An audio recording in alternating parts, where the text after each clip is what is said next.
देखिए, माननीय प्रधानमंत्री जी ने कल जिस तरह से नेपाल के सारे घटनाक्रम पर टिप्पणी करते हुए अपनी तरफ से जो चिंता जाहिर की थी, उससे सब कुछ हम सब के सामने स्पष्ट हो जाता है। नेपाल में जो कुछ हुआ है वो चिंताजनक है, लेकिन जिन कारणों के चलते हुआ है वो और भी ज़्यादा चिंताजनक है। नेपाल में रहने वाले भारतीय जो बहुत बड़ी संख्या में रहते हैं, वो सभी लोग सुरक्षित हैं। उन्हें किसी तरह का कोई खतरा या उनके खिलाफ किसी तरह की कोई भी हरकत अब तक संज्ञान में नहीं आई।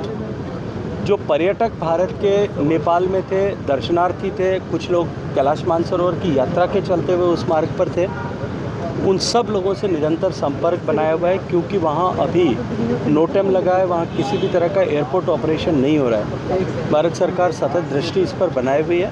अगले 3-4 घंटे में शायद वहाँ एयरपोर्ट ऑपरेशन शुरू हो जाएगा। वहाँ हमारे हवाई जहाज़ पहले से खड़े हैं। सारे हवाई यात्री जो लोग पहले से वहाँ गए हुए हैं, उन सब के लिए उन सबको इवैक्यूएट करने की व्यवस्था पहले से वहाँ सुनिश्चित की गई है। लेकिन भारत और नेपाल के बीच में आवागमन का रोड का साधन जो है, वो रास्ता बहुत इफ़ेक्टिव भी है, पॉपुलर भी है, बहुत सामान्य रूप से लोग उपयोग करते हैं। वो रास्ता जो एहतियात हमको बरतना, उस एहतियात के साथ में वो रास्ता आज भी खुला है। लेकिन अभी भारतीय लोगों को हमने अपेक्षा की है कि वो लोग अभी जिस तरह की स्थिति परिस्थिति वहाँ है, कर्फ्यू लगा हुआ है बहुत सारे शहरों में, नगरों में, उसके चलते हुए वो अभी ट्रैवल ना करें।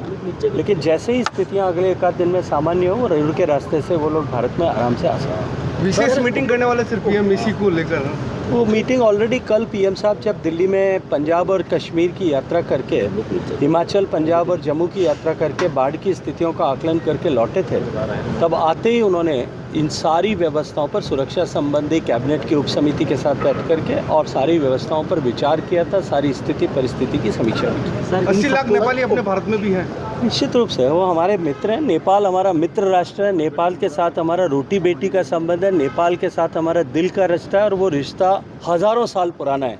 इसलिए हमारे रिश्ते में कहीं भी इन सब घटनाक्रम का, न पहले भी इस तरह के घटनाक्रम होने पर कोई प्रभाव हुआ है, न आज भी होने वाला है। सर, राजस्थान सरकार ने धर्मांतरण बिल जो है सर, राजस्थान सरकार ने कल पास किया है, उसकी सब तरफ तारीफ हो रही है। सर, आप क्या कहते हैं? मैं उसका हृदयपूर्वक स्वागत करता हूँ। अगर पहले ऐसा हुआ होता तो शायद देश में जो डेमोग्राफिक नुकसान हुआ है वो शायद कहीं हद तक रुक पाता। सर, इन सब श्रीलंका भारत के सुरक्षित देश है कि मोदी जी के नेतृत्व में 100% सुरक्षित है। आप बिल्कुल चिंता मत करिए, और आपके दर्शकों से भी कहूँगा कि वो भी चिंता करना बंद कर दें। भारत की सीमाएं सुरक्षित है, भारत आंतरिक दृष्टिकोण से सुरक्षित है, न केवल सुरक्षित है अपितु ऐसी हर परिस्थिति का जवाब देने के लिए सशक्त भी है और समर्थ भी है। सर, श्रीलंका, बंगाल और अब नेपाल, सर, लगातार जो आसपास के देशों में ये घटनाक्रम हो रहा है, कहीं ना कहीं देश के लोगों की चिंता बढ़ रही है। कि मैंने कहा, जो मैंने अभी कहा फिर दोहरा देता हूँ, भारत की सीमाएं सुरक्षित है, भारत आंतरिक दृष्टिकोण से सुरक्षित है, और भारत लोकतांत्रिक रूप से, भारत के लोगों की भावना, लोकतंत्र में आस्था और भावना इतनी प्रबल है कि भारत में इस तरह का कोई कभी भी, आज नहीं, आने वाले 100 साल। सर, पढ़े लिखे वोट करते हैं, उपराष्ट्रपति चुनाव में 15 वोट खारिज हो जाते हैं। निश्चित रूप से चिंता की विषय है, निश्चित रूप से दुख का भी विषय है। लेकिन अभी ये तय होना बाकी है कि पहले, क्योंकि लोकतांत्रिक व्यवस्था में वोट सीक्रेट है, तो ये तय नहीं किया जा सकता कि किसका वोट खारिज हुआ है।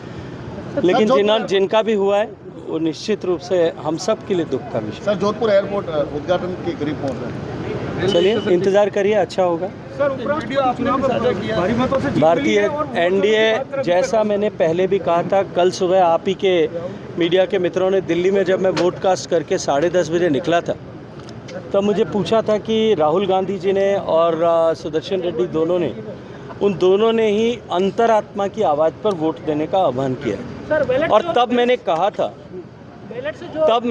था कि अगर अंतरात्मा की आवाज़ पर वोट देने का आह्वान किया गया तो निश्चित रूप से सीपी राधाकृष्णन जी को एनडीए के जितना मत है उससे भी 20, 25, 30 वोट एक्स्ट्रा मिलेंगे, क्योंकि अगर अंतरात्मा की आवाज़ पर कोई वोट करेगा तो भारत के भविष्य को दृष्टिगत रखते हुए और सीपी राधाकृष्णन जी के व्यक्तित्व को दृष्टिगत रखते हुए हमको जितनी संख्या हमारी है उससे अधिक वोट मिले।